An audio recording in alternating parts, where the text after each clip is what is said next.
नमस्कार दोस्तों, आज की वीडियो बिल्कुल अलग होने वाली है। आज हम बात करेंगे उन ट्रोल्स के बारे में जो बिना किसी कारण के अरुदीप की बॉन्डिंग और उनके रिश्ते पर सवाल उठाते हैं। हम इन ट्रोल्स को आज सच का आईना दिखाएंगे और उनके मन में जो भी गलतफहमियां हैं उन्हें दूर करेंगे। चलिए बात करते हैं 7 जनवरी के शो की। उस दिन पवनदीप ने अरुणिता का झुमका उठाकर उन्हें दिया। बस इतना सा एक प्यारा सा गेस्चर हुआ और इस पर ट्रोल्स ने एक बड़ी कंट्रोवर्सी बना दी कि अरुणिता ने स्माइली क्यों नहीं दी, धन्यवाद क्यों नहीं कहा। मुझे एक सवाल है, क्या हर बात पर शब्दों से ही प्रतिक्रिया देना जरूरी है? क्या एक छोटे से इशारे से या एक छोटे से एक्शन से आपको उनके बीच की बॉन्डिंग नहीं समझ में आती? एक छोटा सा इशारा भी बहुत मायने रखता है, लेकिन हम अक्सर उसे नजरअंदाज कर देते हैं। सही बॉन्डिंग वही होती है जो बिना कहे ही महसूस की जा सके, और अरुदीप की बॉन्डिंग कुछ ऐसी ही है, शांत पर मजबूत।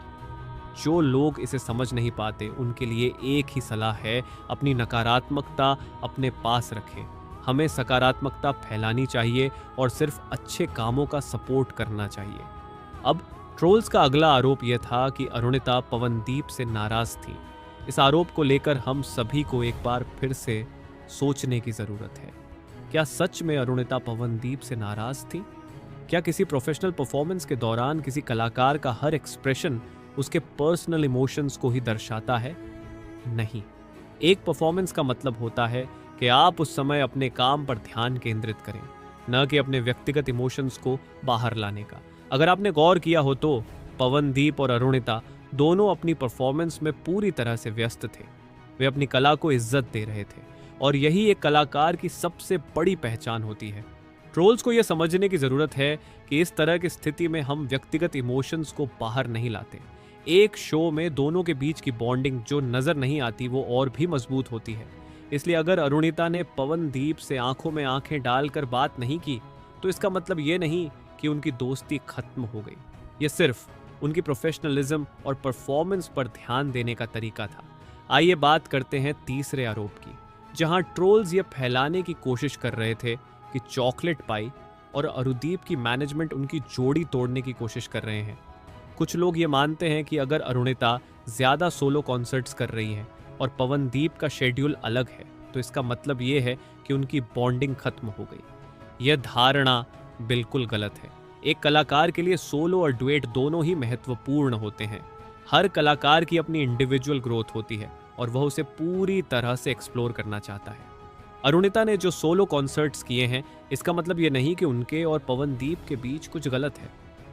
अगर पवनदीप का शेड्यूल अलग था तो इसका मतलब यह नहीं कि उनकी बॉन्डिंग में कोई कमी आई है। दरअसल ये उनका पेशेवर जीवन है और दोनों कलाकार अपनी अलग अलग परियोजनाओं पर काम कर रहे हैं। अरुदीप के फैंस को हमेशा एक साथ खड़ा होना चाहिए। सही फैंस वे होते हैं जो ट्रोल्स के खिलाफ खड़े होते हैं और उनके द्वारा फैलाई गई नकारात्मकता का मुकाबला करते हैं। ये बहुत अहम है कि हम समझें कि फैंस की भूमिका सिर्फ किसी कलाकार के गाने सुनने तक ही सीमित नहीं है, बल्कि वे उस कलाकार के संघर्ष, सफलता और यहाँ तक कि उनकी व्यक्तिगत यात्रा के हिस्से भी होते हैं।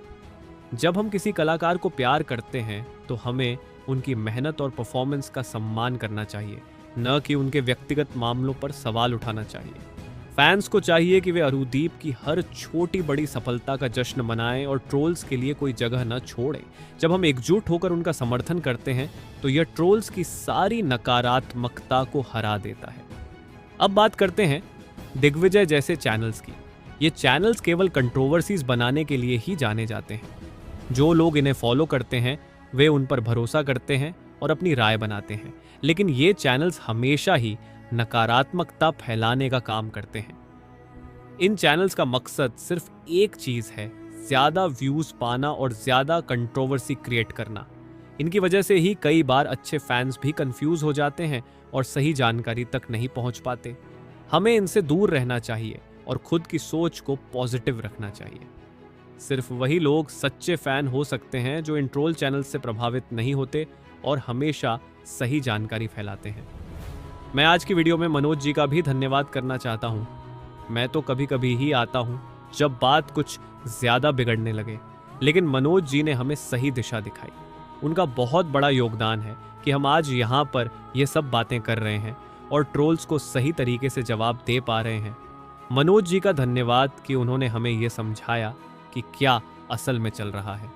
आखिरकार मैं सभी सच्चे अरुदीप फैंस से यह कहना चाहता हूं कि हमें ट्रोल्स को नज़रअंदाज करना चाहिए और हमेशा पॉजिटिविटी फैलानी चाहिए। जो लोग ट्रोल करते हैं वे कभी असली फैंस नहीं हो सकते।